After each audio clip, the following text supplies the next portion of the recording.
حضرتك بقالك ايه قد ايه في فرنسا؟ بقالي 16 سنة من 2009. ما شاء الله. الحمد لله. احنا يعني بنعمل حصر كده للمشاكل اللي غير معروفة للناس في الشارع عامة، يعني من كل الجنسيات. بس ما شاء الله واضح ان جمهورية كتر شمال مصريين بس. والله ده احنا بقت الجمهورية انا كل ما خطوتين بدور على اي حد.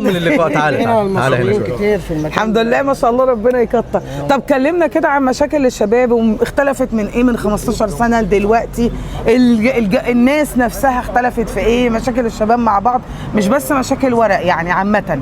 لا، الاختلاف اساسا كتير. الاختلاف في التربيه يفترق طبعا بين انه واحد وصل هنا سنه 30 سنه فمتربي في مكان كويس، اهله ناس متربيين.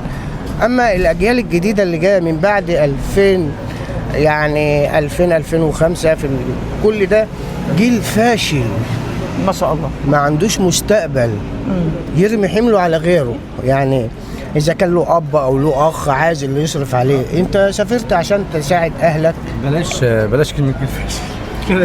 لا والله لا معلش خليه يعبر عن رأيه، احنا بلد حرية تعبير. اتفضل. 80% فاشلين. ما انت وضح لي ايه انت قلت لي عشان بيعتمدوا على غيرهم. طيب يعني انت شايف ان الجيل ده محتاج حد يساعده دايما؟ طبعا. مش بيعتمد على نفسه، انه زي ما انتوا يعني حفرتوا في الصخر عشان توصلوا لحاجه يعني. ما هو انت بتوجهيه، حضرتك بنوجهه للصح. تمام. هو بيستسهل البسيط، يعني يهمه ان طلع يطلع يشتغل مثلا ولم يكن 3-4 ايام، ياكل يشرب يدفع ايجاره سكن وخلاص. وان كان بيشرب مكيفات ده بيشرب، كل الاجيال كل البشر بيشرب. طب ايه اكتر مشكله بتواجه الشباب؟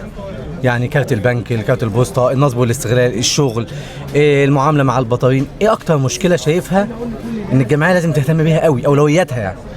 والله انا بالنسبه لي اصل انا ما بختلفش يعني ما بختلطش بالبشر. انا اختلاطي بمجموعه كثلاثه من سني، فاحنا ما عندناش مشاكل في اي حاجه. بنعمل كونت بتاعنا، بنعمل ديميكال، بنعمل كل حاجه. عايشين بنشتغل بنكفي ذاتنا، واللي علينا بندفعه واللي لينا ناخده. عشان ندفع اللي علينا يبقى هناخد اللي لينا، اما مش هندفع اللي علينا فمش هناخد اللي لينا في البلد. واحنا كلنا ضيوف في البلد ديت، عايشين مش ارضنا. طب ايه رايك في فكره الجمعيه في ان هي تنزل الشارع وتسال الناس عن مشاكلهم؟ والله حلوه طبعا. ممكن احتمال بنسبه 90% انك تلاقي اللي يحل لك مشاكلك. ما هو في الجيل ده زي ما قلت لحضرتك ما لقاش حد يوجهه، فغالبا ممكن يكون الاهل نفسهم ما عرفوش يوجهوه. فالحياه هنا هتوجهه. ممكن واحد زي حالتك هيقابله هيوجهه، ده يوجهه. حضرتك والجيل اللي زيك القديم، هل عندكم في حلقه تواصل ما بينكم وما بين الشباب الجديده دي؟ يعني في السكن انا واجهت كذا مشكله لما بين في حد قديم وشاب جديد، بس ده ما بيسمعش لده. هل انتوا بتحاولوا تنصحوا الشباب دي؟ يعني بما ان انتوا جيل ما عندكوش مشاكل؟ لا ما عندناش مشاكل وبننصح الناس دي، بس احنا كناس في سن كبير بنقعد مع بعضنا عشان طبعا متفاهمين في الفكر وفي العقل. اما لو قابلتني ظروف عيل مثلا من العيال البايظه او كده، فانا بحاول اوجهه. ممكن اساله على شغل، ممكن اخده مع انني مش محتاجه، بس احاول اقربه ان ازاي يجيب فلوس وهو مرتاح ازاي بقى انك تشتغل. اخر اليوم هتلاقي في جيبك فلوس. اما لو طلعت سرقت او بعت لا مقدر الله مخدرات، هتسرق النهارده هتصرفه النهارده، انما لو اشتغلت هتحافظ على اللي انت بتشتغل به، هيكفيك ويفيد. حضرتك عندك مشكله في التصوير؟